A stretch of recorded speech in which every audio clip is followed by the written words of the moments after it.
मेरे प्यारे दोस्तों, मैं अपनी हर वीडियो में कहती हूँ कि ये वीडियो सिर्फ और सिर्फ आपके एंटरटेनमेंट के लिए है, ना कि किसी ड्रामा की बुराई करने के लिए। सो इस वीडियो को ज़्यादा दिल पर ना लें। Thank you.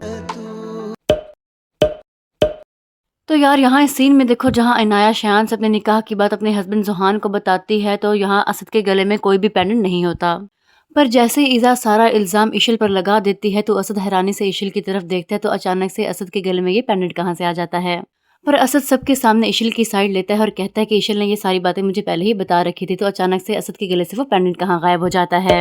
और यहाँ जब रूहान इनाया की सच्चाई जानने के बाद इनाया को उसके घर छोड़ने के लिए आता है तो यहाँ इनाया के नेल्स छोटे छोटे और उस पर ब्लैक नेल पेंट लगी होती है। इनाया अपने मायके आने के बाद अपने कमरे में जाकर सारी बातें याद करके रो रही होती है तो इनाया के अचानक से नेल्स बड़े बड़े कैसे हो जाते हैं। और यहाँ जब रूहान इनाया की सच्चाई जानने के बाद इनाया को उसके मायके छोड़कर आता है और अपने कमरे में बैठकर सैड हो रहा होता है तो रूहान के चेहरे पर जख्म के निशान बिल्कुल लाइट होते हैं। पर जैसे ही पुलिस रूहान को गिरफ्तार करने के लिए उसके घर आती है शायान पर हमला करने के जुर्म में तो रूहान के चेहरे पर जख्म के निशान डार्क कैसे हो जाते हैं। और यहाँ इस सीन में जहाँ रूहान की गिरफ्तारी के बाद आयजा अपने हस्बैंड असद को अपनी बेगुनाही की सफाइयाँ दे रही होती है तो यहाँ आयजा के बाल खुले हुए होते हैं।